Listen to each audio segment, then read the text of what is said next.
foremost, I'd like to give all praises and glory and honor that's due to Yahweh, Ba'ashem, Yahweh Shai, Ba'adash. I'd like to give double honors to the apostles and the elders of the great millstone that rule well. Blessings and salutations to the hopeful elect. Those in this gospel, bro, lifting up the standard of Yahweh, Ba'ashem, Yahweh Shai, wherever it may be. This is a quick lesson through the Spirit, Lord's will to be edifying. Titled, we're coming into the time that we're going to have to go off pure faith.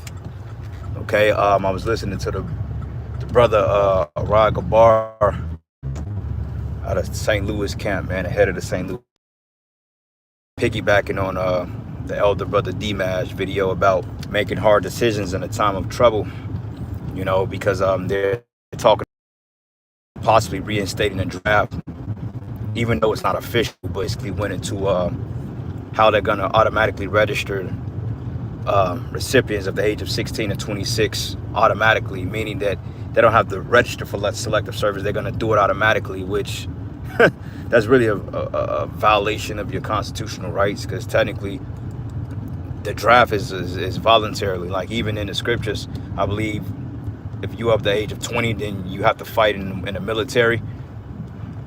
But at the same time, I think at the time of Gideon, when the Most High was like, look, if anybody is basically faint-hearted or too cowardice to fight, then keep your black ass home, because that scary shit will be a detriment on the camp. So even then, you know, when nobody grabbing you by the nutsack and making you fight, though it was basically more noble for you to fight for a cause. And hey, shit, fighting for, see, in the ancient world, we fought for causes, man, and sovereignty, and to take over the land which belonged to us. You know, we fought for sovereignty. We fought for the Lord. That's the military I'm willing to sign up for all day, you know.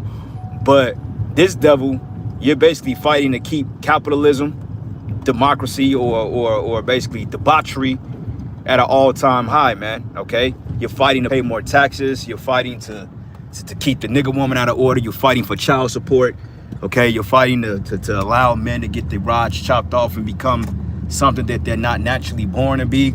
You know, you're fighting for all the wrong bullshit ass reasons, man, all right? And the thing of it is, nobody wants to do that no more. This is why a lot of people are saying, fuck the military, fuck your draft. We ain't doing a goddamn thing to you.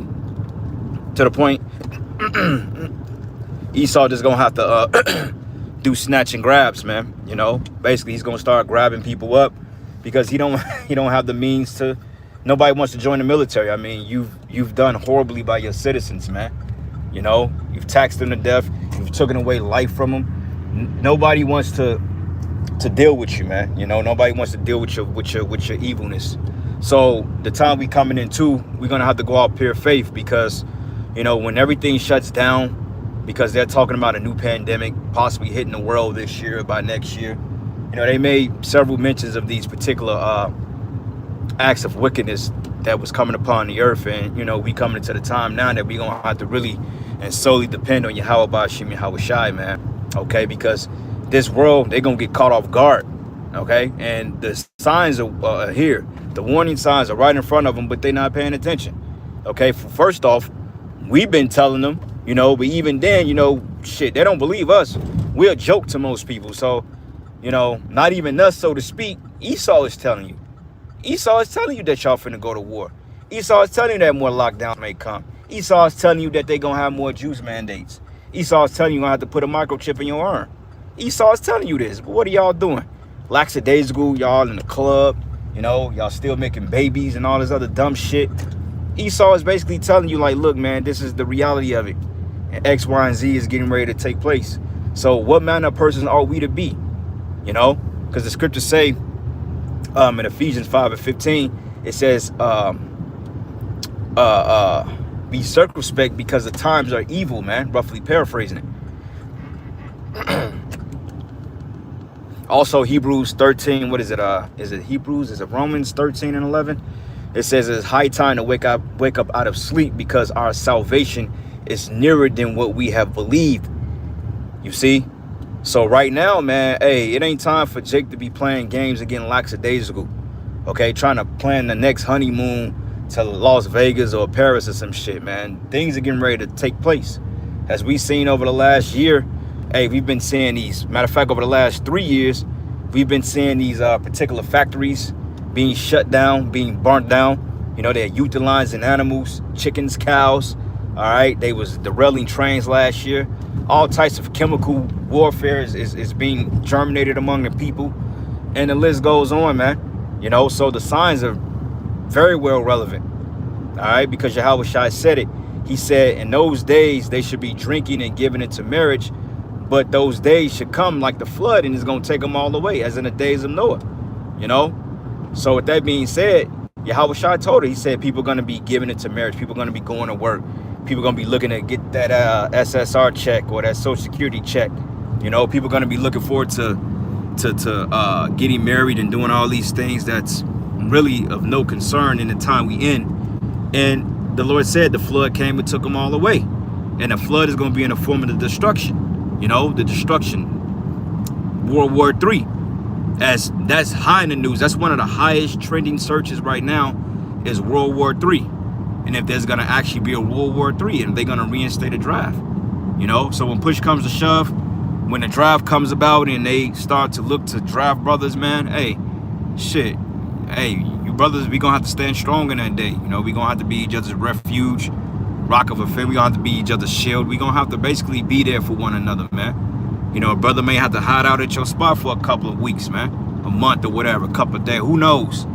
You know? But ultimately, you know, certain brothers are going to get that draft letter when it comes to that. And I'm telling you, they're going to have to bring back a draft because they don't have enough people to fight the war.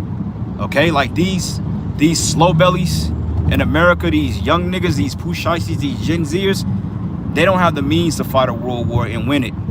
Okay? They out of shape. You know? They have horrible diets. They have no discipline. Their mind is all fucked up. Their emotion was all hell. They grew up by a single black woman. I mean, it's safe to say that Gen Z don't have a fighting chance. So what they got to do?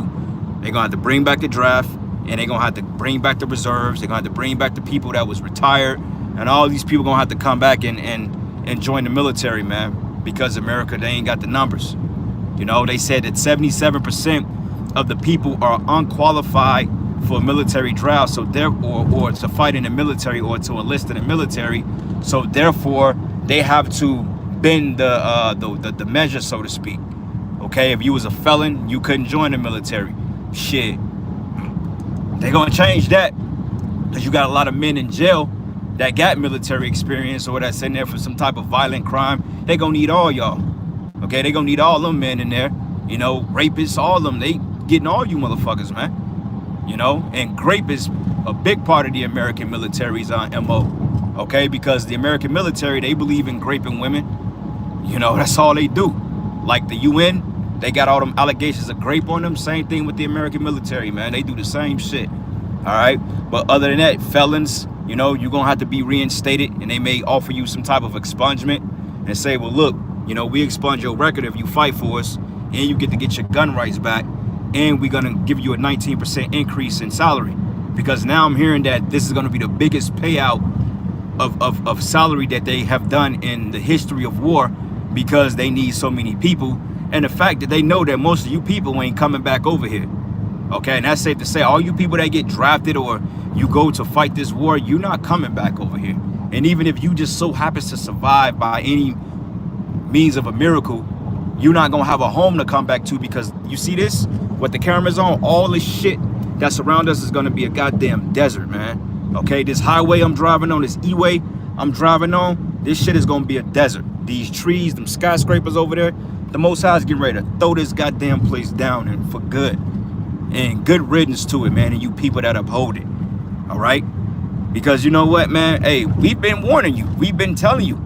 Okay, it tells us in Ezekiel 33, it says that, and lo, it will come, and then thou shalt know that it have been a prophet among them. You know, and the prophets, we are among you now. We are warning you. We are telling you what's going to happen before it come to pass. You know, we are telling you to, to get right with the Heavenly Father, Yahweh Shai, which is his son, you know.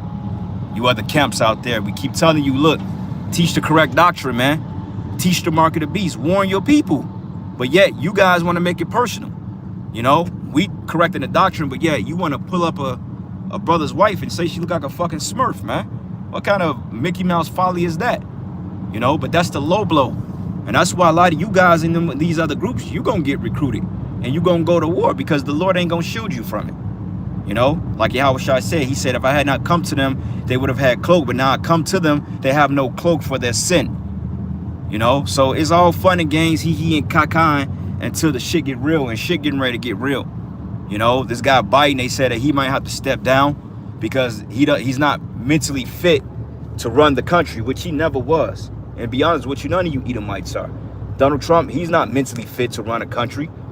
Okay, you Edomites are not mentally fit to be in rulership. You're not even mentally fit to be a people. You know, you Edomites belong in slavery, and that's it. Slavery, and that's it. You don't need nothing good. You know, you don't need nothing good. You don't need anything of blessing. You need slavery. Okay, and you're going to get that. Thus says the Lord, Revelation 13:10. He that leadeth the captivity should go into captivity. He that killeth with the sword must be killed with the sword. Here's the patience and faith of the saints, man. You know, so yeah, man. Hey, faith, brothers. You can't think about what if. You just got to go through it. When the economy shuts down and the banking system shuts down and people can't get their little funds out of the bank, hey, shit gonna happen when these jobs start laying off, because they're talking about by 2029, AI is gonna take over the trucking industry, the automotive industry. They got AI bots that's able to navigate fucking 18-wheelers, man. So all you truckers out there, you women out there, you know, it's big women now, they all truckers and shit. Oh yeah, we truckers and shit. They ain't nothing but hoes on the road with combat boots on, you know. But overall, all y'all getting ready to be without a job. You know, Esau like, wait a minute, man. Trucking, nah, that was lucrative once at a point in time. Now Esau like, nah, bro. Squad that. They gonna use AI. AI is gonna do everything. AI is in doctor's offices. AI is in fucking restaurants, hotel management. AI is driving vehicles. Hey, you got AI in Ford plants putting together cars, man. A fucking robot putting a transmission inside your car, man. What are the chances of that? This is why the best thing now, if you want some type of financial stability or some type of, you know, some type of daily bread, hey, the best thing to do is look into getting an AI job. And that's, you know, that's what I'm on. Shit, I'm trying to find some AI shit I can do from home. I can write out my own little algorithms and let it make the money for me until this bitch crash. Because I'm over the point of fucking working for motherfuckers and going in the office. Like, you know, and my job is pretty lax because it is remote. But even then, I still got to deal with people, you know. And I'm to the point I don't want to deal with nobody. I ain't trying to talk to nobody. I'm get behind the computer. Hey, write this script. Give me $200. Shit, if I make between $200 and $300 a day, I'm cool with that. I can make $1,500 a week. Hey, I'm cool with that. That's $6 grand a month, man. You know, even though that's, you know, that sounds easier said than done, but still, you know, you can do that with AI. You know, so hey, I'm gonna start looking into these AI home-based jobs, man, because they actually paying the money. You know, all this dinosaur mom and pop shit going out the business. You know, so yeah, but other than that, these people, they're through. And when all hell break loose and the economy collapse, they gonna falter with it, because the first thing people are gonna want to do is get their money out of the bank, and the banks ain't gonna have no money to give the people, because you have what they call fractional reserve banking. Okay, and fractional reserve banking is basically they're only able to keep up a certain percentage of your money in the bank. So if you go and deposit $1 million in the bank, and you go an hour later and say, well, look, give me my money, I want my money out, they ain't gonna give it to you because they ain't got that shit. You know what I'm saying? They don't have it. You know, even if they did have it, they ain't gonna give it to you because they loan the money out at an interest, and they use the money to fund these forever wars and all that other madness, man. So you would never get your money back. So it's just a wicked system all around. And in these